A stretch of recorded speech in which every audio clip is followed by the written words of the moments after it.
Hey, what's up, guys? I know y'all saw the title. Yeah. So today is September 1st. I had my 9-week ultrasound on yesterday, which was the 31st of August. And unfortunately, the pregnancy has not progressed. Um, yeah, the pregnancy has not progressed. And so the doctor, well, I saw the nurse practitioner because the doctor doesn't come in until Friday. Said that because remember when I told you guys at my first ultrasound that there was like some bleeding on the side of the pregnancy, and that he told me that the bleeding will either disappear and go away, or it will result in the demise of the pregnancy. And of course, when I had my ultrasound, it was discovered that the pregnancy was no longer viable. And so they gave me a couple of options to take some medication at home to expel what's left, or go into the hospital to get a DNC. And so I think that it'd just be best, and just for my peace of mind, to make sure everything is out and that I can heal properly, is for me to just go get a DNC. Today is September 1st. I'm starting to bleed and cramp really bad, so I'm going to call my doctor's office today to see if I can go to the hospital and have the DNC done today, because both of my kids have COVID. I just swear, like, every day is some new drama. Like, both of my kids have COVID. They're both sick. And so I'm trying to deal with them. That's what people don't understand, is like, life does not stop for me. Like, everybody else could go on living their life, and I still have to deal with all this pain, more new pain of losing a pregnancy, and I still have 2 children that I have to take care of by myself. Vern ain't here. I do 110% of everything, and so I don't know. I did get the job that I applied for, so I'll be starting in a month, which would give me a chance to heal. I wasn't even going to go to the interview, but something was just like, everything is so uncertain. And you got people out there under the impression that I need something from him, and I don't. And this job is actually, paying me 3 times what my husband makes, because I am educated. So, yeah, it sucks. Like, my entire life sucks. Like, who would want to be me at this point? There's nobody on this planet that I envy or should be trying to envy me, because I'm going through it.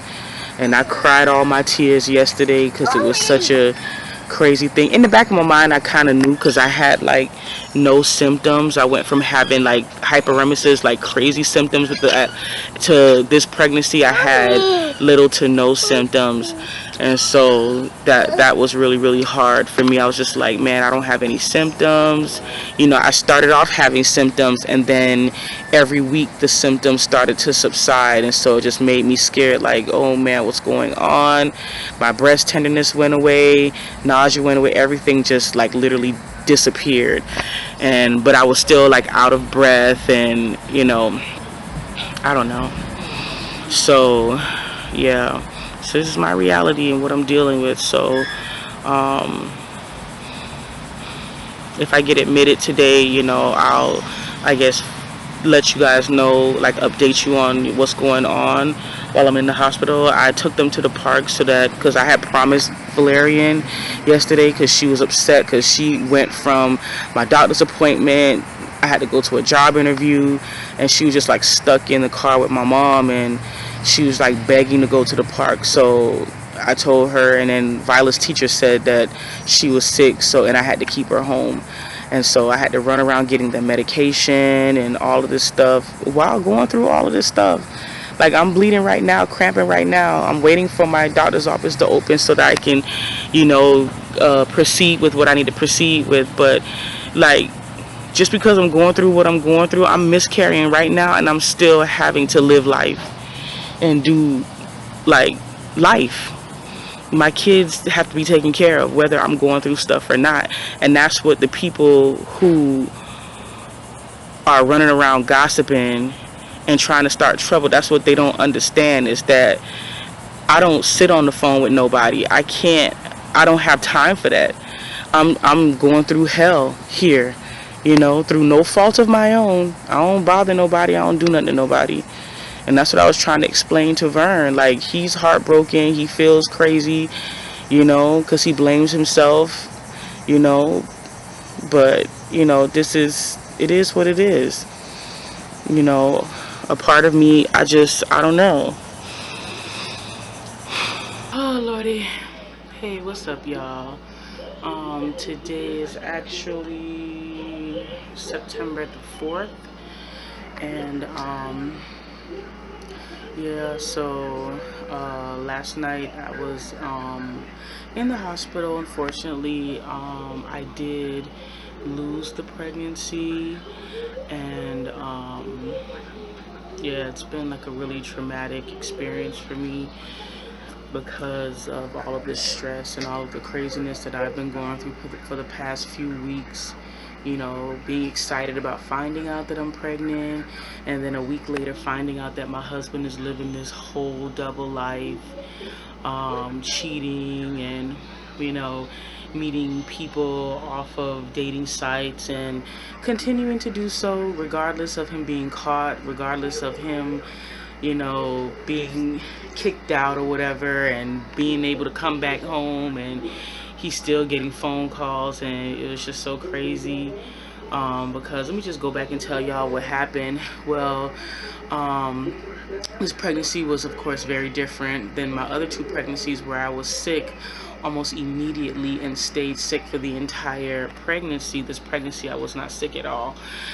And that was a big red flag to me. And with all of the screaming, crying, and arguing and all that stuff like that, of course, it didn't make, things any better. And so I had been going to the doctor, and I got my first 2 ultrasounds, and they just saw a gestational sac. And then my 3rd ultrasound, they did see a fetal pole. And however, my beta HCG levels were not increasing. So I went to the doctor on the 1st of September, and I got my beta HCG checked, and it was 3,000. And when I went back to the doctor the next day, the doctor told me that my gestational age was between 6 and 7 weeks. My beta HCG should have been like over 10,000, and we should, of course, see a baby developing and growing with a heartbeat. And when I went to the doctor the previous day, they did date me. However, they said that there was no fetal cardiac activity. That's what they called it. No fetal cardiac activity. And so once I confirmed that my HCG levels, the doctor said, one of two things will happen. Your body will either miscarry on its own and expel the tissues in the pregnancy. If that has not happened over the weekend, he was going to schedule me for a DNC on Tuesday. And so yesterday, after I left the doctor's office, after I got that diagnosis, after I got home, I started bleeding really, really heavily, to the point where it's kind of scared me. So I went to the ER, and I'll show you my ER paper, because people always think somebody lying, and I'm not lying. I would never lie about something this serious and this devastating. So I went to Memorial Hospital. That's my name. It was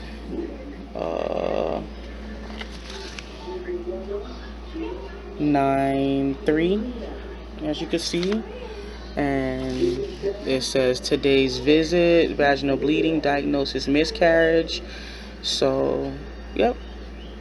And of course, you see, weight and all of that, and medications and stuff that I have to take, hydrocodone, acetaminophen, and all of that. So that's my discharge papers, for those, you know, in-laws who are continuing to watch my very sad and tragic life unfold through no fault of my own. And so I called Vern when I first started bleeding really heavily and asked him to come off of work to take me to the hospital, and he refused to do so. Typical, you know, he refused to get off his job to help me. So I had to call my father, my family, like I always do. My dad rushed right over, took the children for me because I had to pick Viola up from school bleeding and everything. Had to sit in the parent pickup line and pick up Viola, you know, get her home, feed her. Like, my life, when I'm going through a tragedy, nothing in my life stops. I still have to feed my kids. I still have to do my day-to-day regardless. I'm wearing a adult diaper, depends, bleeding profusely, gushing blood, and I'm picking my child up, feeding her, you know, a late lunch or early dinner, whatever you want to call it. Give me a second. Give me a sec. Okay, give me a second. I'm coming. And I called my dad, and I was like really having like these, after I got the kids situated and got them dressed and ready to go, because I always make Violet take a shower after she comes from school, because, you know, elementary school cooties. We went to the hospital, and they did all of the tests that they needed to do, and they talked to me, and, you know, I had an ultrasound and, you know, all of that stuff, and I was able to expel all of the rest of the pregnancy out.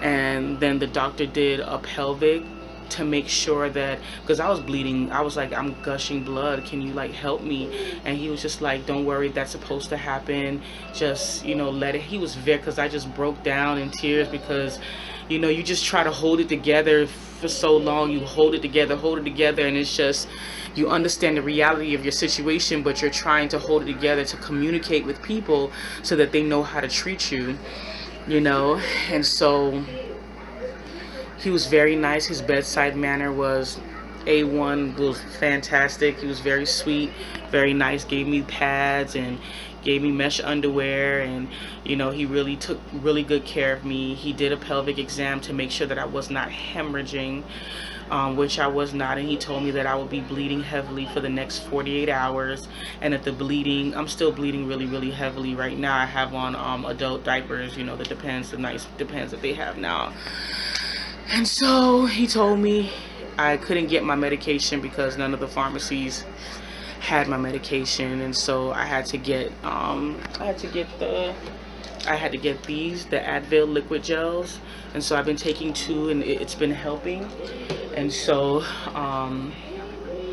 yeah, so when he finally got off, because I never gave Vern a key to the apartment, you know, once he got kicked out, and when Viola like begged him to stay, as I told you in my last video, I let him come back, and I never gave him a key to the apartment, because in my heart I know he was continuing to meet women off of these dating websites, and it's a safety issue for me, and I didn't want my keys out there. Plus I didn't want him like making copies of my keys or doing anything crazy like that.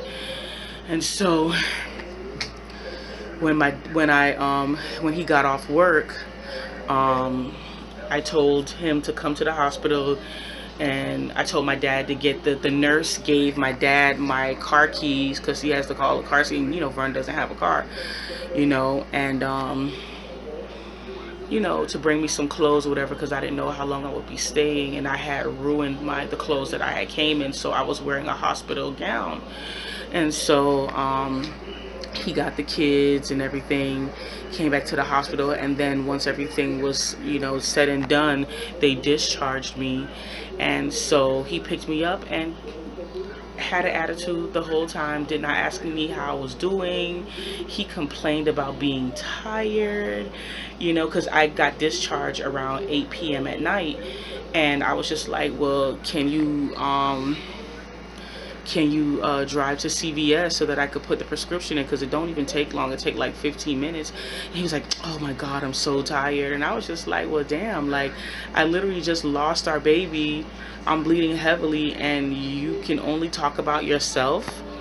No, no, no, I'll take it. And then my dad called, and I was just like, you know what, let's just go home. And then I told my dad, when my dad called his phone, I was just like, I was gonna get my medication, but Vern's tired, and so I don't give a shit about him being tired. Take her ass to get her medicine.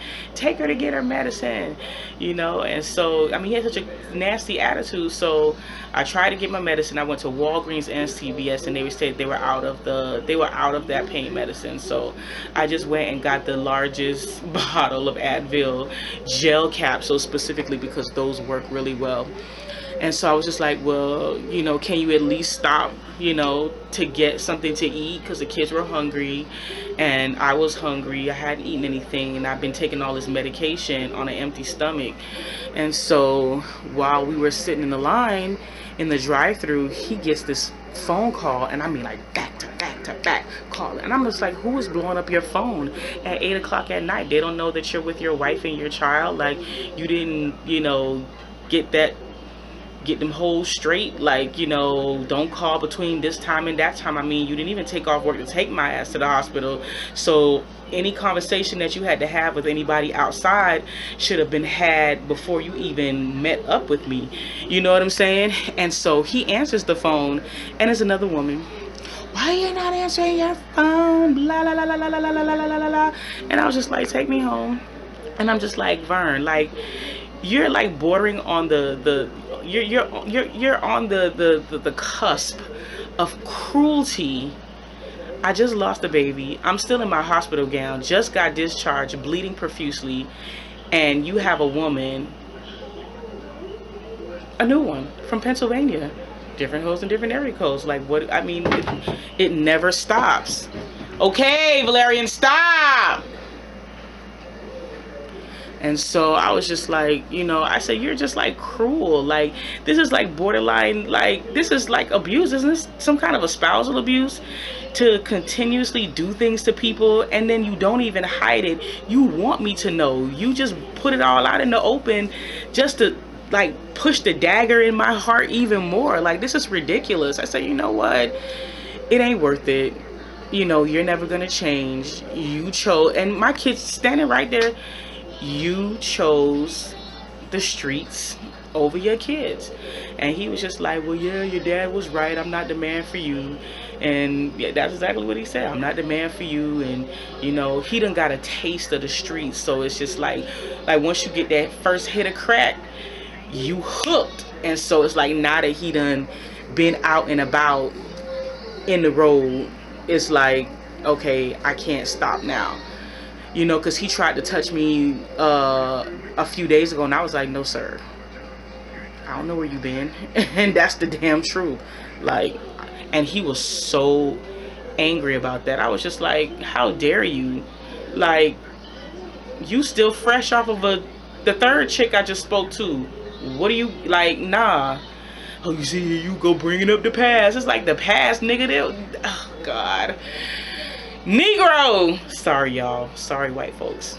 That's just how we talk. I don't mean no harm, I promise you. I'm just like, dude, you know, you ain't been free and clear from cheating. Like, you still on there talking about you don't know how to delete a dating profile. Like, okay, you know, your phone's still blowing up at ridiculous, you know, weird time. But whatever, it is what it is. You're still doing it.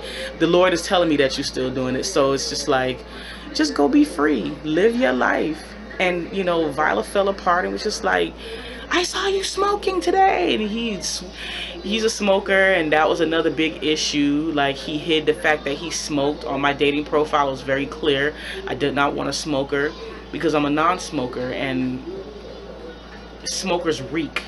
They don't think they reek, but they reek. It's a very pungent, that Black and Mild and cigarette, I cannot stand it. I haven't kissed Vern on the lips in years because his breath is always so damn smelly because of the smoking. And while he was sitting out in the parking lot waiting on my dad to bring him my keys, when they pulled up, he was smoking something, and Viola saw. She's like, yeah, now I see you're a liar. You told mommy you don't smoke, and I saw you. She told it all. She's like, I saw you throw the cigarette under your truck. And he didn't care. So he packed up all of his belongings that I said, please make sure you get everything, because any remnants of anything that you leave here will be tossed the next day, because I'm cleaning my life, I'm cleaning my apartment, everything is gonna go. So make sure you get anything that you feel is valuable, which is not much, because I've had this apartment since 2005. He moved in, you know, in 2012. And he didn't come with much, just clothes. He doesn't have anything. And so, yeah, he packed up his stuff. And as he walked out the door, this nigga had the unmitigated gall to say to me, don't have no man around my kids. Really? I said, well, let's just clarify, you're the whore in this relationship, not me. And after this traumatizing experience, like my list of criteria for any man that I ever entertain will be completely unlike you. Like, I don't want no more homosexuals. You have to have your own place that you live with alone in your name, lease or mortgage. You have to have your own job that you're in, well established in, and you have to have a vehicle. Any other corresponding things, as I get to know you and find out your first, middle, and last name, I will conduct my vetting process to do all the research I need to do, you know, before I even think about. And I don't cohabitate. I never did. I lived in this apartment as a single woman from the age of 23 until the age of 29 when I met my husband, and I never lived with a man. I never lived with a female, didn't have a roommate, and I live in a 2-bedroom apartment. So what makes you think I'm not one of those chicks that just meet men and just move them in? You see a lot of that on here on YouTube, where they have a new man every 6 months and they just move them right on in. No, a lot of these hobos out here, they target single mothers, because a lot of single mothers have their own place.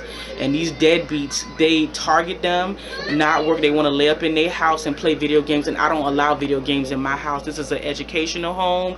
This is a God-fearing home. We don't do, you know, I don't do Xbox or any of that stuff. None of that. You want to buy that stuff when you get grown, you can buy it.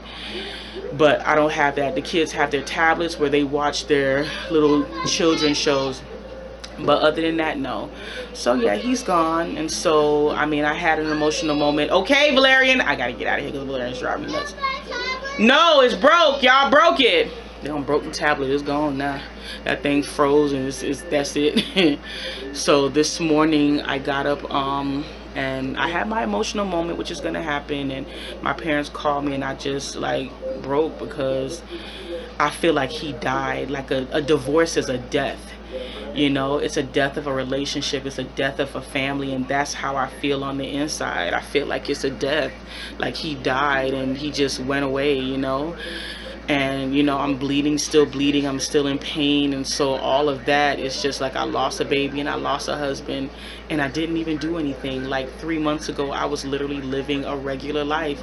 I had no idea my husband was cheating on me, nothing. And it just happened, you know, in crazy ways. So I got up, I took all of our photo albums, our wedding albums, every single picture that his face was in went to the dumpster. Gone. And as soon as I could, you know, get some money or whatever, we'll proceed with the divorce. And I asked, and I told him, I said, all I ask is an uncontested divorce. We have no assets, we have no property, we have nothing but children. You know, you can see the kids whenever you want to. Whenever you want to, you can come by and visit. You know, they can't go nowhere with you because you have no vehicle, you know, in your name. You have no home in your name. And where he lives at, you know, he has a family member. He's living with a family member that's a convicted sex offender. So yeah, the kids can't go nowhere with him. In the home that he resides in, he's living with a convicted sex offender, and my kids can't go over there. So, you know, it is what it is. You know, he can come to my house and he can visit them. My locks are changed. My dad so graciously did that today. And yeah, we're done. You know, we're done. You know, we're done. It's just crazy to say that after all these years and all the experiences, but it happened. It doesn't just happen to me, but it just feels weird me saying like I'm about to be divorced. Like, so crazy. But anyway, I gotta go because Valerian's calling my name, and I'll see you guys next time. Bye. Come to my sad life. I know it'll get better. Okay, yeah.